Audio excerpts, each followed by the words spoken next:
This KFAN podcast is sponsored by Builders and Remodelers, exclusive Twin Cities provider of Elements Windows. Get the highest quality windows at unmatchable value. Visit buildersandremodelers.com for more details.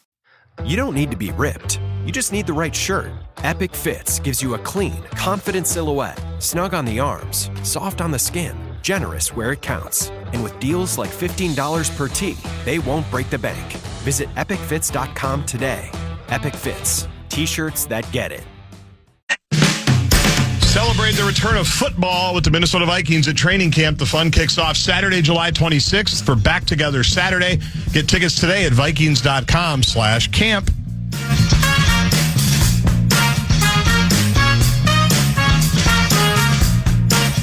Hour number 2 on the Bumper to Bumper program.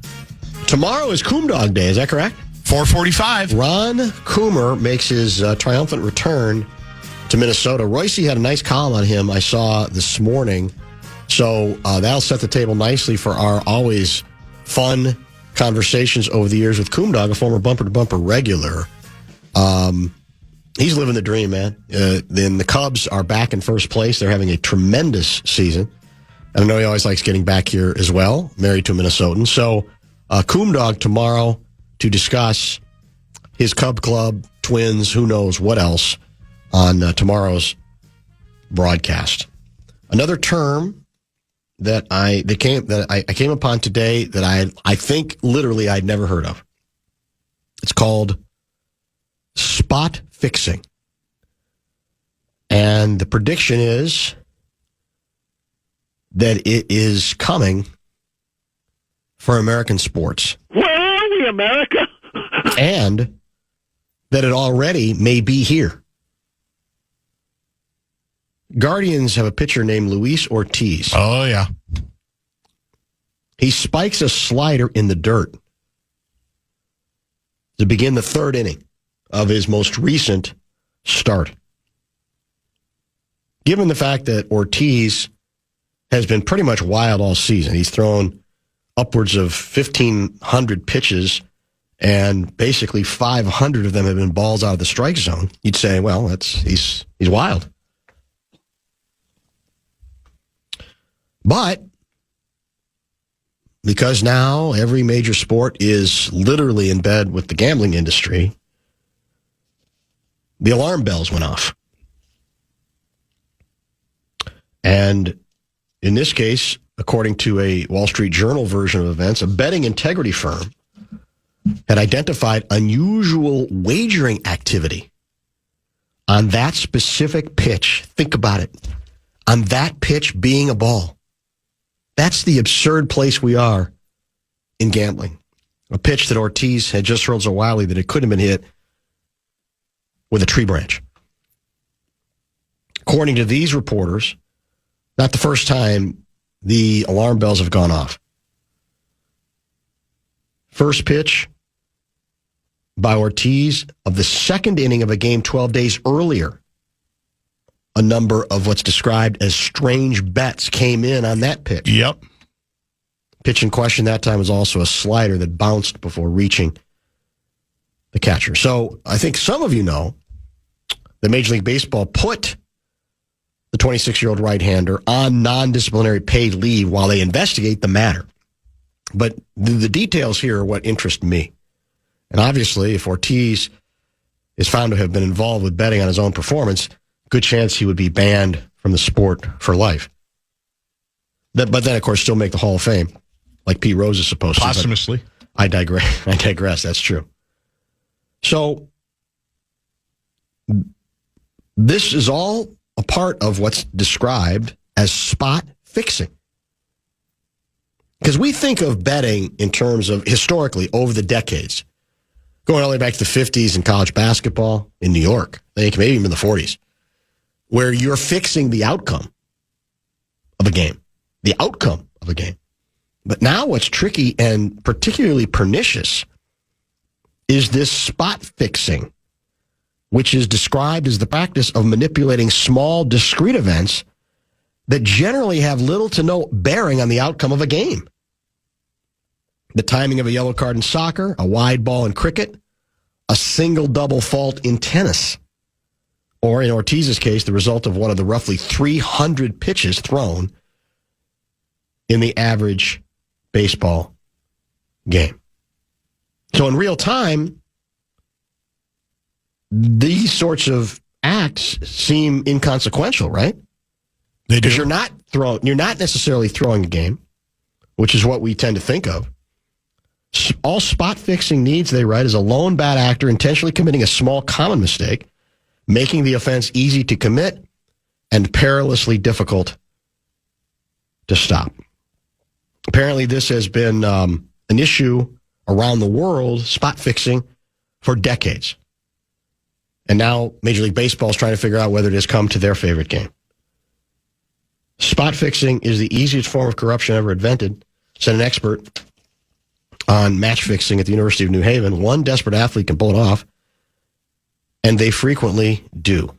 So it seems like the key to this is monitoring an unusual amount of money being bet on an innocuous, meaningless pitch, correct? Yes, or a prop bet, right? That was one of the NBA ones from the last few years was on an over-under on rebounds, and there was a crazy number on that, and then the player checked himself out with an injury like 2 minutes into the game. Yes. Like that's where, because it is extremely easy to pull this off if you're not too greedy, if you're not too foolish and stupid to draw attention to yourself on what otherwise would be just a random. If you could just show some discipline and go, hey, I think we'll put, whatever on the first ball of the game. But you could come away with some. But when you're talking about the suspicious activity, it's the bets that are larger than any other bet that you've made or bets that are larger than any other bet that's been made. That's when you draw the attention. Which means, by definition, the would-be bettors or the bettors have to have been given some information that this is the innocuous pitch. Correct. To bet on, right? So that would indicate cooperation from the pitcher in this case. There almost has to be. Yes. Right? That's the issue. There's a million pitches in a game. How do you know which one to bet heavily on? You have to have been given some inside information in that regard. I mean, this just gets thicker and thicker and thicker as we go on. Now, again, maybe there'll be another explanation for this. But usually it does come down to the amount of activity. Yes. On a particular pitch or a particular bet, correct? That's what happened with the college baseball gambling story, I think about a year ago, where somebody bet an inordinate amount of money on a random college, either World Series game or playoff game that would make no sense in normal betting circumstances. Right. Where somebody said, this bet is way too big on college baseball. What's going on here? And then they found out that one of the coaches was calling somebody with inside information and they were making bets at a casino right there. Like, it was because people can't stop themselves. They note that the English Premier League has been dealing with this for a while. A Brazilian soccer player named Lucas Paqueta was accused of intentionally receiving yellow cards. Can't make it up. There's a great prop bet. In 4 separate matches across 2022 and 23, and all of them coincided with suspicious betting patterns. Specifically, the England Football Association highlighted around 60 bets reported in the British media to be worth roughly between $9 and $550 for the benefit of Paqueta's family and friends. Paqueta faces a lifetime ban from soccer. He continues to deny any wrongdoing. How about the scheme that rocked? Remember the international cricket scandal in 2010? I'm sure we explored it in much detail. I think we talked about it, yeah. Bowlers on the Pakistan national team delivering no balls, an infringement when the bowler oversteps his mark at prearranged moments of a test match against England, all for the purposes of betting. 3 Pakistani players were sentenced to jail for their part in the conspiracy. Have we had any debate about that? That if we get people caught here, that it should be more than you're just banned from the game, but that you're committing a kind of financial fraud that has impact on people, and that there should be, I'm not saying for life, with the shoe bomber, but that maybe there should be prison time. Would that help discourage it more than it's discouraged now? I don't think so, because like the article said, they're looking for somebody desperate, right? somebody that's desperate for money. Malik Beasley's in the meat grinder right now for that's true gambling issues. Up, or at least there's an investigation because of some debts that he's owed. That's all it takes, right, is one vulnerable player. And if they're that vulnerable, jail time's probably not a big enough deterrent. It might be for some, but not for the ones that are most vulnerable to it. Do you remember the tennis scandal, 2023, involving an Armenian syndicate leader named Grigor Sargsyan? I don't know. Known in gambling circles as the Maestro. He operated out of Belgium and worked with dozens of low-level players, paying them to lose points, games, sets, or entire matches with specific score lines. He received a 5-year prison sentence in Belgium. He would approach players with small fees, secure their participation, then broadcast the information to an extensive criminal network of Armenian and Belgian individuals via Signal and WhatsApp. The Pete Hegseth bit. The key, that's true, was always picking moments in the match to fix that were so small that they could practically go unnoticed. And it's the lower levels, too, that they think people aren't necessarily monitoring as much. Yes. There's not as many eyeballs. But again, that goes back to be careful how much you're betting on those matches, because I would think those flags are coming up. Baseball, like cricket and tennis, is particularly susceptible to spot fixing because every game has dozens and dozens of disconnected stops and starts, any of which could be affected by a single player on the take. What bookmakers want is for the bettors to be gambling, placing money every 5 to 10 minutes. And to make that happen, sports books accept. I'm so glad. I'm not the Puritan. I'm not hammering people who are obsessed with this culture. I'm just so glad that it doesn't interest me. I have zero interest in paying attention to sports in this way. Sports books accept bets in real time on the tiniest minutia of a sporting event, often with low limits on how much money can be wagered. In Ortiz's case, the mechanisms to detect potential fraud in the legal gambling market appear to have worked. I guess that's the comeback, is we're seeing the reason he's now being investigated is whatever safeguards they've tried to put into place, the alarm bell went off, right? I guess to that extent, you say that's better than it not going off, right? But I had never heard the term before, spot fixing. Because like most, I've tended to think in terms of, throwing games, throwing outcomes, bigger results, right? Fumbling at a key moment, which could literally change the game in football, right? Not so much, I threw a pitch in the dirt. I throw a bunch of pitches in the dirt. How in the hell are they going to know the difference? And I guess the only answer is you got to have the right mechanisms in place to monitor a level of betting that says something's up. Correct? That's how they've caught dozens, if not hundreds of people. I remember one of the times I filled in years ago, we had, I think it was a New York Times reporter on, or actually an author from overseas maybe, that talked a lot about this, about just the lower levels of sports and how easy they are to corrupt, because a lot of these lower level professionals aren't making a bunch of money. They're not making the huge dollars that we see, even in Major League Baseball. And all it takes is one person to go along with it. It's pretty wild. And it's only getting wilder when you think about all the props. When will we first have the national anthem singer of the Super Bowl that was in on the over-under of the length, on right? The take? That's a prop bet and we always joke about point. it. Hey, somebody tell Kelly Clarkson, go over 90 seconds for me before the Steelers take on the Packers. Why wouldn't they? Because people take that action. I'm assuming it's already happened. We just didn't. You're probably right. The singer didn't get caught yet. You're probably right. Only a matter of time. The safeguards only protect the books, not the people. Do you remember the bags controversy a few years ago? Someone tried to use bags slightly smaller than regulations allow. What is he talking about there? Do you know? I don't remember. Bags? I mean, playing what like game? Bags, cornhole, that game. Oh, that's what I would assume. Okay, that could be it, yeah.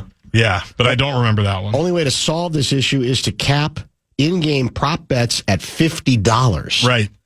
But the betting, the people making the money in this business, they ain't going to go along with that, are Probably not, no, because people are willing to bet more. I have $500 on you going over the first break of the hour by 30 seconds. Keep talking. Well, you've done that. Yeah, I've done that. Well, I'm going to go to the 27th today. Do you think they report unusual betting activity on bets the big companies win money on? Conspiracy guy there. Interesting question. No cheating story can match the anal beads in chess. I don't disagree with that. In fact, I think there was a chess cheating controversy we didn't talk about within the last 6 months. I don't remember. It wasn't anal beads. We remember that. It's I don't know how you get that out of the mind. Do you? I never have. I don't know. No. Once it's there, I don't think you can at any point eliminate it. Can you? Oh, and speaking of tennis controversies, this is actually on the list. The controversy involving using bathroom breaks to cheat. Okay. Are you familiar with this? I mean, not specifically, but I know. What are the rules in place? In other words, in the middle of a match, Yep. can you look to the chair umpire and say, I got to go, man? You can. You can. Yeah. And then is it just his discretion on how long you're gone? Or is it you can be gone as long as you want? No, I think there is a time limit, but I don't know if it's necessarily enforced down to the second, because a lot of people will go change a lot, like they say, hey, I'm going to the bathroom, I want to change my whole outfit if it's 150 degrees and it's humid and it's muggy. But where the cheating would come in, it's twofold. Sometimes people used to allege that, hey, you're going to the locker room, your coach is going down there and is going to tell you something, because it used to be coaching wasn't allowed in tennis. Right. It was just you in there. Now that rule has relaxed over the years. But something that it's been used for, I think, more dastardly is just to basically like calling a timeout to try to break the momentum of your opponent and say, I'm getting run out of the court here. What's something I can do? I'll pull the bathroom break card. And then he or she's got to sit there for 3 or 4 minutes. And you do think about it. Like I would think you would. It absolutely happened to me when I was playing. I've seen it happen. Did you ever do it to somebody else to slow their momentum? No, I don't think I did. I really don't think I did. I don't remember. Yeah, I definitely didn't do it on purpose as a form of gamesmanship. I did not do that. I'm pretty confident. But I saw it happen at a U.S. Open match where the umpire does have some discretion where they can say, this isn't the time to do it. Oh. Like, you got to wait till the set break. Because I've seen it happen where somebody's up 6-5 in a set, for example, and they've got to hold, or down 6-5, they've got to hold their serve to stay in the set, and someone will go, hey, I'm gonna head to the bathroom quick, and just make them think about, I got to go out and hold, or I lose this set. And it just infuriates people if the umpire lets them do it. So there's always been that kind of gamesmanship and stuff, which I've never really appreciated, never really liked. But absolutely, people do it at the pro level. We're talking more tennis today than I think we've had in a long time, but the subject really isn't just the game of tennis. How about the Dimitrov story? So terrible. He's up on, is it Sinner? Jannik Sinner. Number 1 player in the world. He's up on him 2-0, right? Yes, he's playing great. He's playing great. And Dimitrov has to just quit the match. Tore his pec. Torn pectoral, as you said, pectoral injury. How sheepish are you if you're Jannik Sinner? Because, I mean, you literally have not done anything to win the match. Now, I'm sure it's not unprecedented, but it has to be funky and weird when it's at Wimbledon. A number of people made a big point about the fact that he apparently, I think maybe out of guilt, basically packed up all of Dimitrov's stuff. Yeah. To try to say, as an homage to him, I'll help you as much as I can. Yep. But how do you even, he must have been pretty sheepish in the press conference. What can you say? He was, and I think he's dealing with an injury too. I know he's supposed to play Ben Shelton tomorrow, one of the great Americans that's coming onto the scene here in the last few years. And so I think he might have been dealing with something as well. But Dimitrov has been around forever. He's one of the aging pros who's had some moments, but never had the moments. You know what I mean? Yes. Where he's at the top of the sport. And this would have been that for him. He was just devastated. He's crying on the court. It was a horrible scene. And to Sinner's credit, in the press conference, he basically said, this isn't about me winning. This is not a victory. This is a horrible thing that happened. And those two are pretty tight. He even said, he's a friend of mine. He's helped me a lot because he's older. He said, we feel horrible for him. This was a great moment for him. He was playing great. And so he handled it as well as you can because It's a terrible situation where Dimitrov might be having one of his magical late career runs, and he's had a couple of these lately where he's gone deep in tournaments and ended up not being able to finish. And so it's kind of a continuation of that, too. How many times did JG use the bathroom in his alleged second state title match? Dan from Rochester wants to know. You don't think you did it? I don't think I did it. I do know it was done against me in that run. I do know that. And it had no impact on you, obviously. Do you remember at the time rolling your eyes? Yes. Or you just you did? Okay. Oh, yeah. Everybody knew. Yeah. Actually, your guy, Jim Paulson, Star Tribune writer, wrote about it. Did he really? Yeah. Yeah. Basically said dude was pulling out every trick he could possibly do, but didn't matter. It didn't make any difference. Not for young Guardsy. No, he was on his A game on that day. Focused. Very much so. But it happens. And it's annoying because everybody knows it, but it does happen. And technically it's within the rules. I recall Martina Hingis trying that bathroom break trick. I think it was against either Serena or Venus as a way to ice them in the U.S. Open final. Do you remember that? I don't, but I'm sure it happened. Yeah. So did I read this one already? The prop bets for Super Bowl have betting limits, so the national anthem doesn't really matter. Is that true? I don't know. I've never really bet a prop on the Super Bowl. Joey Chestnut over under for hot dogs consumed. Yeah. Was 71. Interestingly, he stopped at 70. Huh. That is interesting. What's that all about? That is interesting. How much money was bet on the under? I think it's worth investigating.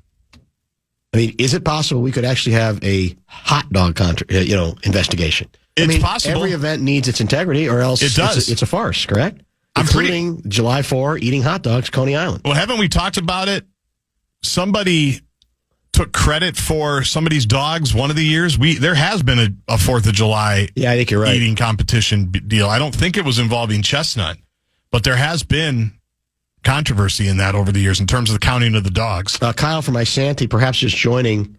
Wasn't there a cheating scandal in a major chess event involving some good vibrations? Thought I remember you guys discussing it. Well, I think we're back to the anal beads, right? Yes, I would hope so. I would hope there's not another one.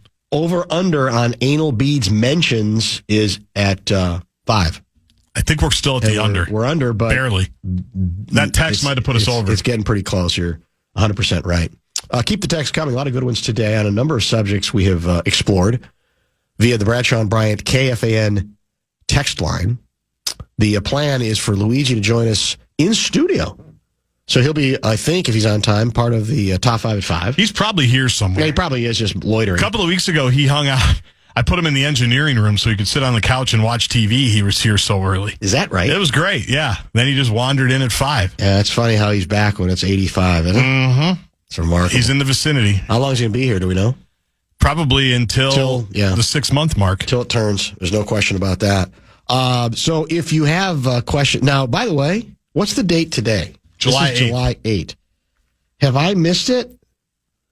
Or have we already signed Kaprizov to an extension? I asked Chad Abbott that yesterday as we were kind of getting caught up. I said... I thought it was a slam dunk. He's going to get all the money he wants. Did we miss the Kaprizov bit? Because I know free agency happened. We just had the 4th of July holiday, which means we all commemorated the Parisian Suitor celebration, right? Because I remember I was in Excelsior on Friday, exactly where I was when we got the call that Parisian Suitor were coming, and I told my whole family, hey, I guess I'm going to work, so pack it all up. So I know he could have agreed to a term. He could have agreed to a deal, and I don't think he has. It certainly hasn't been announced. No.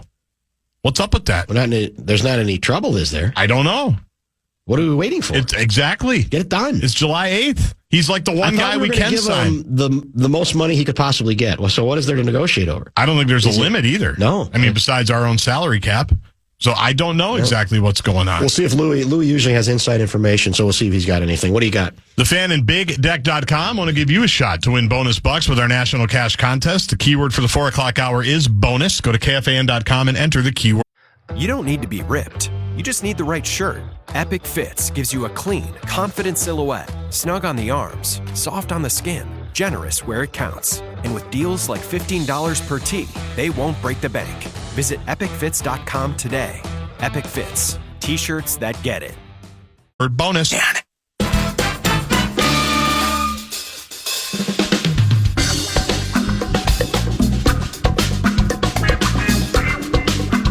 It's game time, soccer fans. Join us in Michelob Ultra for the Ultimate Club World Cup viewing party Sunday, July 13th from noon to 2 at the local in downtown. You can enter to win lots of great prizes, all while enjoying $4 Michelob Ultra pints. Don't miss out. We'll see you at the local on July 13th.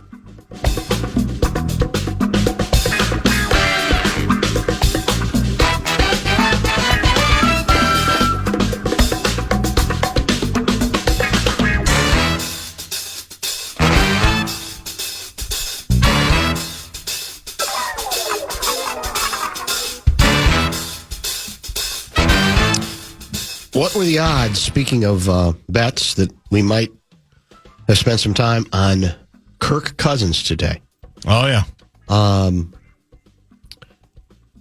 My toss-up question to you before we get into some of the details about some things that Cousins is now saying is how guilty, if he ends up staying in Atlanta and just being the backup. Remember, he signed a 4-year, $180 million deal with the Falcons in free agency before last season, right? Average annual value, $45 million, guaranteed money, $100 million.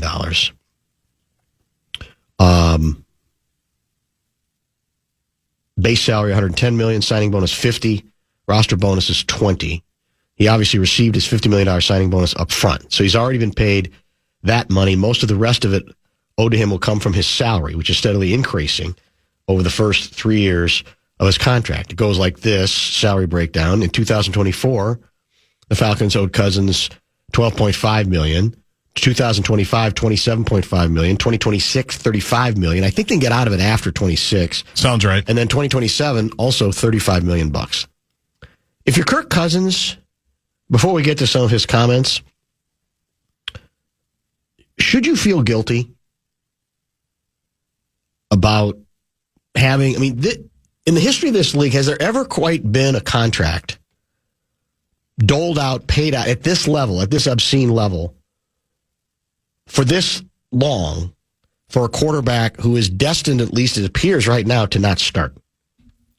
Man, this has to be, historic. Yeah, I don't remember one. Again, you could say, well, you know anything you feel guilty about? They signed him. They signed the deal.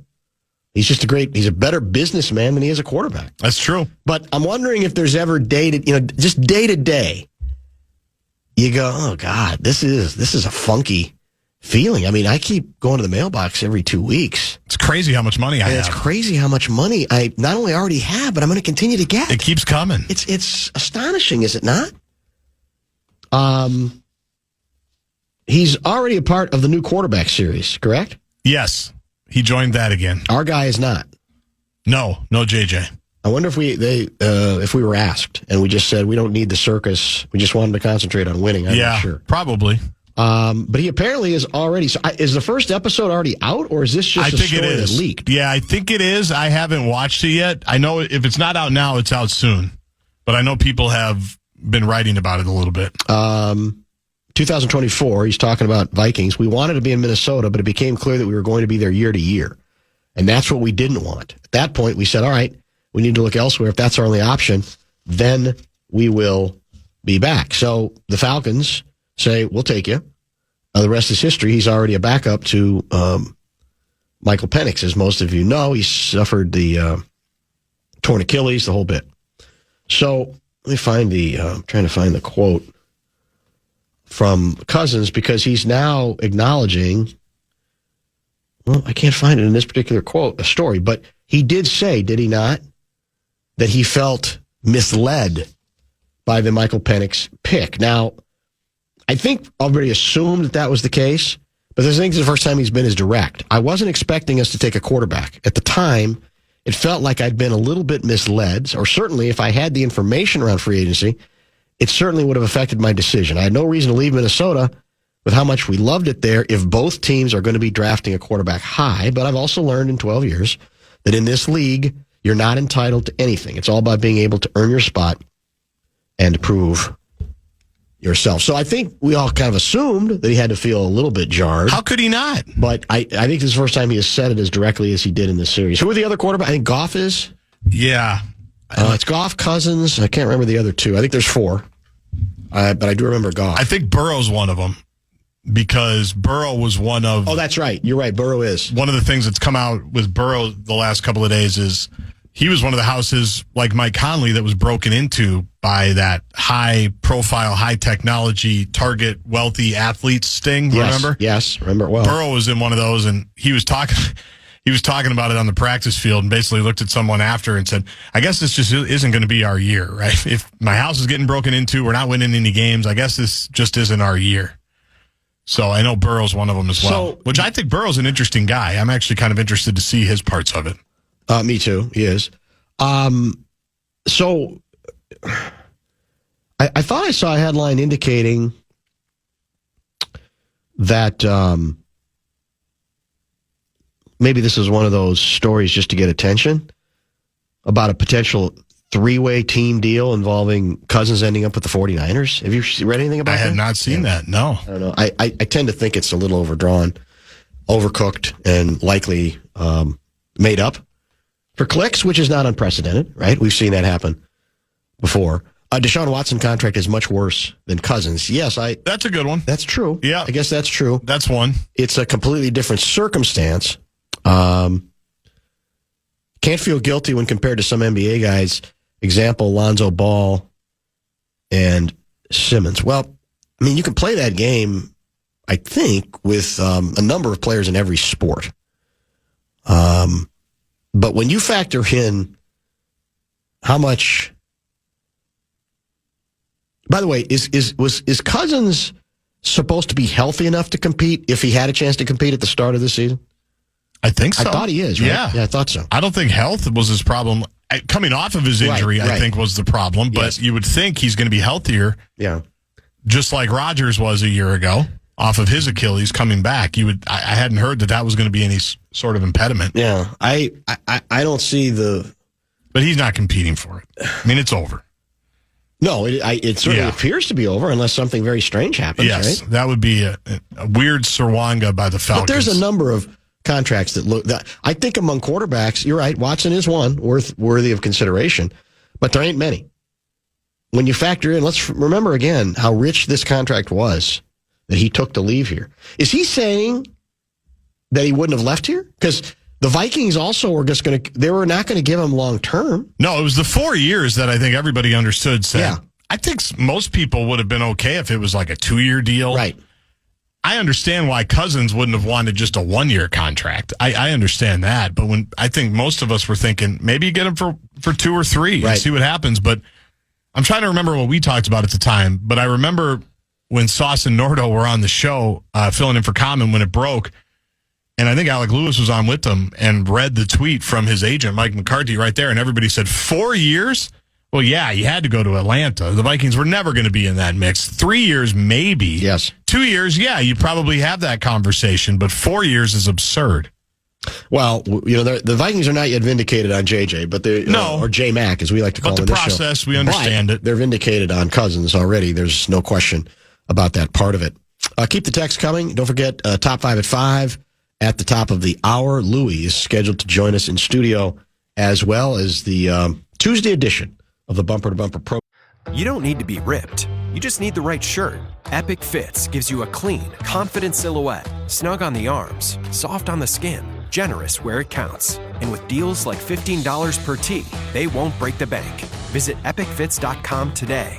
Epic Fits. T-shirts that get it. Program rolls on. Man.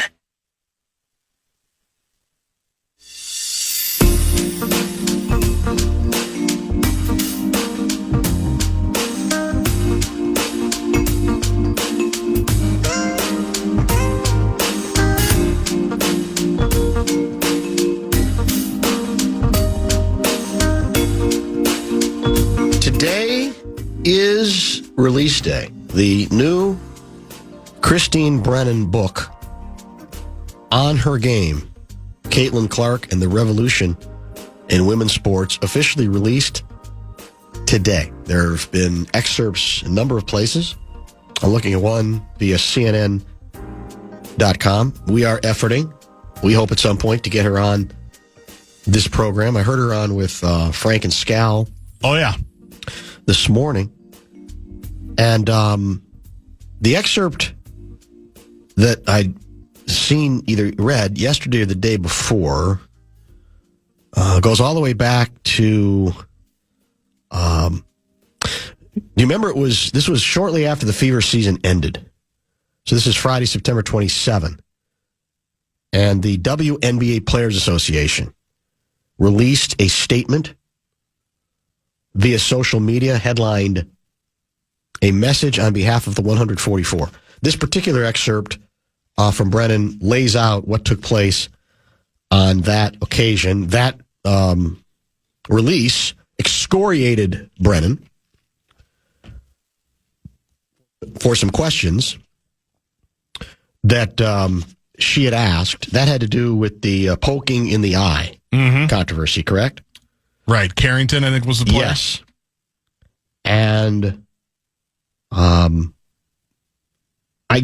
sure we talked about the release at that point, but it is worth re-examining.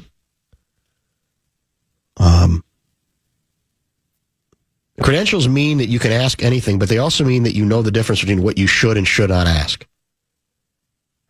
I'm just left marveling at the cluelessness of whoever issued that statement.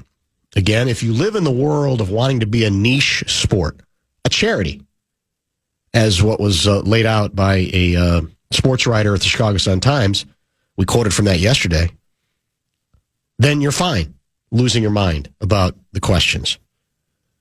But the truth of the matter is, and this is, I think, it's not unprecedented for controversies and people, male players and coaches being bitter about questions being asked, right?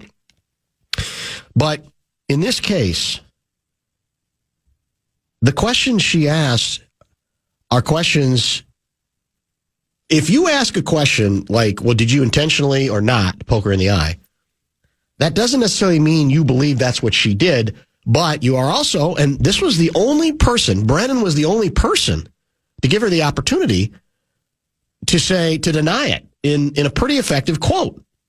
The only reason anybody then asked Clark was this quote was out there. It was almost as if none of the other reporters, because they live in this niche sport, too many of them, not all of them, but many of them, there was almost a fear of asking the question. Asking the question doesn't mean you're endorsing what it represents. It means you're trying to get an answer. The answer she gave, it was Carrington, right? Yep. Was I thought, very persuasive and very good. And as Brennan lays out in this particular chapter of the book, which is officially out today, she mentions that over the course of her career, she has asked many more difficult questions. This was treated as if it was, well, they wanted her, if it was up to them, they would have taken her credential. Yeah, that's what they were trying to do. You just shake Christine your head. Brennan. It's not. And by the way, Christine Brennan's history doesn't mean you can never criticize her at all, but the lack of understanding about roles has specifically to do with when you're in a sheltered world in which you say you want true, what's the term I'm looking for? Equal coverage. Equality, yeah. But you don't really want it, then you expose yourself to the fact that you really don't. You want it on your own terms. And that's a lot of what's laid out in this particular chapter. Then there's more about Clark saying it wasn't intentional by any means. You just watched the play. It wasn't intentional. A couple minutes after the Carrington interview, Brennan writes, our interview session was over. She walked away. I was standing near the other reporters on the side of the court when her teammate, Dewana Bonner, walked toward me. Did we talk about this? I don't remember. I don't remember this part. You disrespected my teammate, she said. I put out my hand, tried to introduce myself, but Bonner did not want to shake it. You attacked my teammate, she said. I motioned my phone in my hand. Can I tell you what I said? I was happy to show her the video I had just taken of Carrington's answers to my questions. I again tried to introduce myself since Bonner and I had never met. Bonner wanted no part of that. You attacked my teammate, she said again. I tried to introduce myself once more, Brennan writes. I asked her a question to give her a chance to respond to a controversy. You were disrespected my teammate, Bonner said again, walking away. She never raised her voice, Bonner, nor did I. Kind of tense but predictable conversation that I've had dozens of times over the length of my career with professional athletes, especially in the NFL. When a journalist is doing her job properly, and an athlete is doing hers or his properly, they sometimes will not get along. This happens relatively often in big-time sports. No more than 10 minutes before the Carrington interview, I had been chatting with Connecticut Sun head coach Stephanie White. We had both been on an ABC News live show a few months earlier talking about the Clark effect. Knowing how fraught the playoffs can be and how now possessing White's number, I decided to text her to let her know what happened in case she or her players wanted to discuss it with me. Your players are mad at my questions, I wrote. Happy to discuss any time. My questions gave DeJohnny a chance to clear the air on a controversial topic, Journalism 101. I tried to introduce myself to Dewana 3 times, tell her what happened, but she just wanted to criticize me, which of course is her right. Just FYI. Thanks. White eventually responds via text, thanks for the heads up. 5 hours later, an unnamed WNBA official calls Brennan in her hotel room about a mile from the arena. The official had been informed by the Connecticut Sun public relations staff about my questions to Carrington and Bonner's response. The official told me that the Sun PR people had told Carrington that she should not have gone to a teammate to confront a credentialed reporter, but rather should have come to the PR people who could have handled the situation. And then the WNBA official brought up my questions to Carrington. I have a simple test about whether questions are appropriate or not. The official said to me, they should not be vulgar, rude, or inappropriate. Your questions were not vulgar, rude, or inappropriate. Your questions were fine. Unfortunately, most of our players have zero idea what real media exposure is. That's a Kevin Harlan right there. For sure. They don't know what real coverage is. They have been shielded at college, and then they come to the WNBA not knowing what real questions are. Frankly, our players just don't get it. Now, Brennan did not include the name of this official because this person requested their name not be used due to the sensitive nature of the issue, which is sadly part of the problem, right? That nobody is willing to go public with this, like, dare I say it, the commissioner or somebody else in another position. They're all kind of too afraid of it. And then there's more. On the day she was named the WNBA's most improved player, Carrington was poking her head through a gap in black curtains surrounding a catering area backstage at the arena, raising her voice at 3 journalists sitting at a table. It was the Fever beat writer, the Indianapolis Star Fever beat, Scott Agnes, the Indianapolis Star Fever beat writer, Chloe Peterson, and I were in the otherwise empty catering area, waiting for the Fever shoot-around to end in the court nearby when Carrington surprised us. Why are you talking bleep about Nalissa? She blurted out loudly, referring to her partner, Nalissa Smith, the Fever forward. Question surprised the 3 of us because no one was saying anything personal derogatory about Smith. You're saying she's a bad teammate, Carrington yelled. I walked past and I heard you talking bleep about Nalissa. It was you, out of your mouth. Eventually, the Sun manager of communications comes over. Here's the commotion. And they allegedly, in this case, kind of admonish her for confronting her being the player, not Clark, as well. Lastly, we'll skip ahead and we'll get into this, I'm sure, in more depth. At the time, there was a big debate about the appropriateness of the questions from Brennan that started this whole thing. A good friend, Tom Jones, who used to be a teammate of mine at the Star Tribune. He's now a senior media writer for the Pointer Report in Florida, which is a daily media newsletter. Brennan was doing a job she's done well and fairly for decades. In this case, she went directly to Carrington, as is the journalistically responsible thing to do. And then I don't think we quoted this writer, the Boston Globe's Tara Sullivan. That name familiar to you?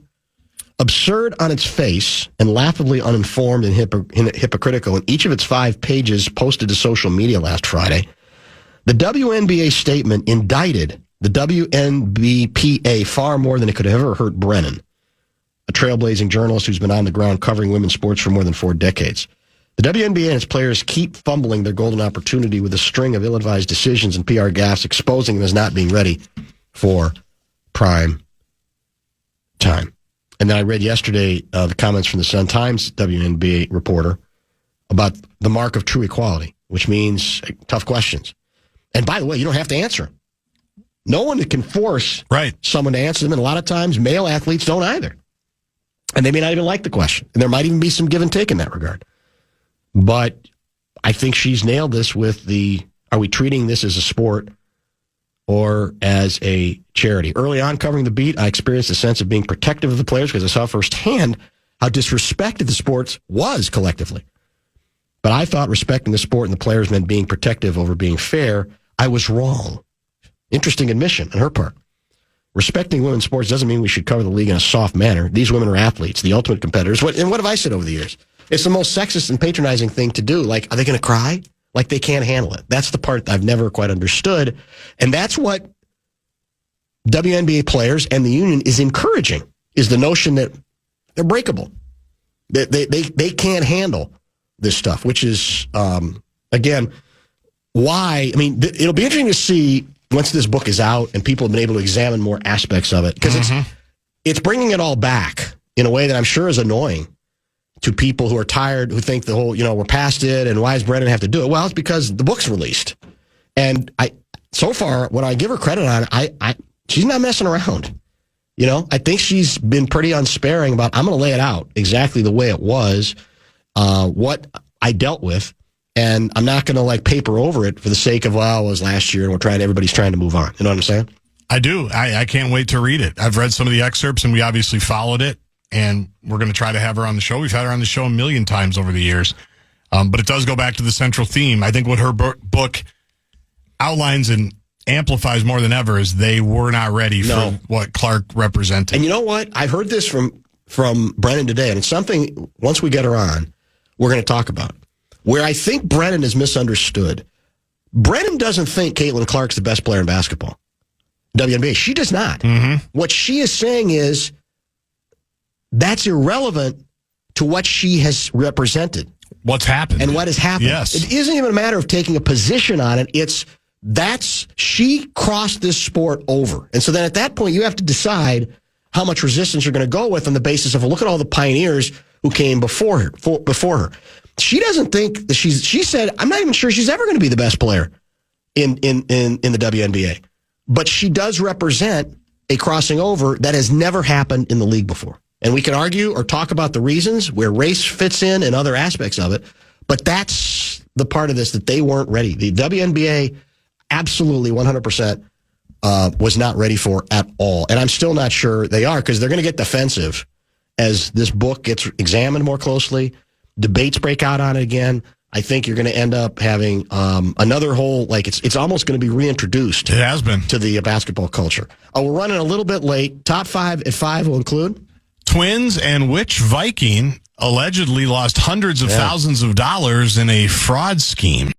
You don't need to be ripped. You just need the right shirt. Epic Fits gives you a clean, confident silhouette, snug on the arms, soft on the skin, generous where it counts. And with deals like $15 per tee, they won't break the bank. Visit epicfits.com today. Epic Fits. T-shirts that get it.